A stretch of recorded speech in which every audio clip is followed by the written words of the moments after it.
मेरी गुजारिश है होम मिनिस्टर साहब से कि हम समझते हैं, हम तकलीफ़ को समझते हैं, हम इस तकलीफ़ को महसूस करते हैं। तो पूरे मुल्क में गुस्सा है, मगर जम्मू कश्मीर के लोग जो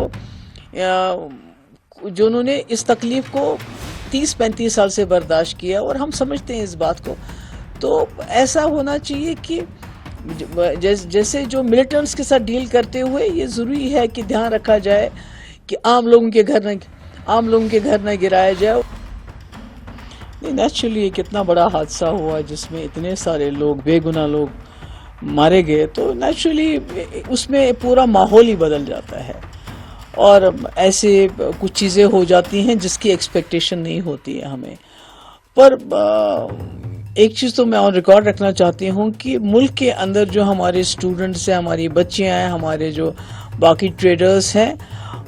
उन पे जो शुरू में जो उनके ऊपर प्रेशर आ रहा था, जो उनके साथ बहुत तकलीफ दे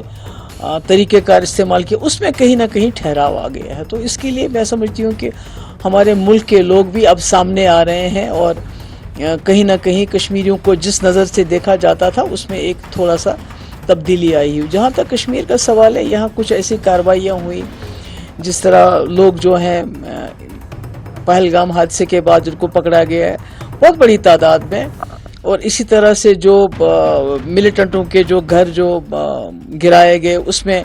कोलैटरल डैमेज भी काफ़ी हुआ कि बेचारे जो आम लोग थे उनके घर भी गिरे। यहाँ मुरन जो है पुलवामा में एक घर था, उसकी शादी थी बेटी की, तो उस बेचारे का भी सारा डिस्ट्रॉय हो गया। तो मगर मेरी गुजारिश है होम मिनिस्टर साहब से कि हम समझते हैं, हम तकलीफ़ को समझते हैं, हम इस तकलीफ़ को महसूस करते हैं। तो पूरे मुल्क में गुस्सा है, मगर जम्मू कश्मीर के लोग जो उन्होंने इस तकलीफ़ को 30-35 साल से बर्दाश्त किया, और हम समझते हैं इस बात को। तो ऐसा होना चाहिए कि जैसे जो मिलिटेंट्स के साथ डील करते हुए ये ज़रूरी है कि ध्यान रखा जाए कि आम लोगों के घर न गिराया जाए। और इसी तरह जो आपने एक एडवाइजरी की है कि जो लोग यहाँ बाहर से आए हुए हैं, पाकिस्तान से आए हुए, तो उसमें कोई ऐसे लोग हैं, ऐसी औरतें हैं जिनकी शादी 30 साल 40 साल पहले हुई है, या मतलब जिनके बच्चे हैं, ग्रैंड चिल्ड्रन हैं, उनका घर तो हिंदुस्तान है, वो तो अपने आप को हिंदुस्तानी समझते हैं, वो इस वक्त इस उम्र में कहाँ जाएंगे। तो मैं उम्मीद करती हूँ कि होम मिनिस्टर साहब इसका सिंपैथेटिक व्यू लेंगे और इस तरह से जो है उन लोगों को अपना घर बार छोड़ने के लिए, क्योंकि आज तक 30 साल से 40 साल से रह रहे हैं और वो कभी भी उन्होंने मुल्क के खिलाफ कोई कार्रवाई नहीं, कोई काम नहीं किया। तो एक अच्छे शहरी की तरह वो हमारे साथ मिलजुल के रहें, और वो अपने आप को हिंदुस्तानी तस्वुर करते हैं, वो अपने आप को पाकिस्तानी नहीं मानते हैं।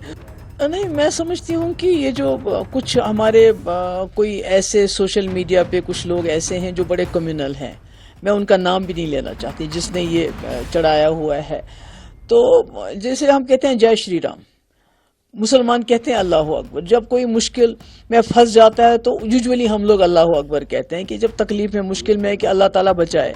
तो ये जो लोग इस वक्त सोशल मीडिया पे इस किस्म का जहर फैला रहे हैं,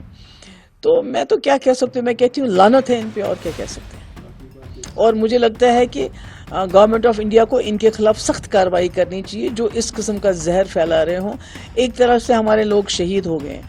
वो उनके घर वाले अभी उनका मातम मना रहे हैं, और दूसरी तरफ से जहर फैलाने की कोशिश कर रहे हैं उन कश्मीरियों के खिलाफ जिन कश्मीरियों ने मिलिटेंटों के खिलाफ इस वक्त प्रोटेस्ट निकाला, दुकानें बंद की, खून दिया, जानें दी, जैसे आदिल शाह है। तो उनके खिलाफ ये प्रोपेगेंडा कर रहे हैं, इसको रोक लगानी चाहिए।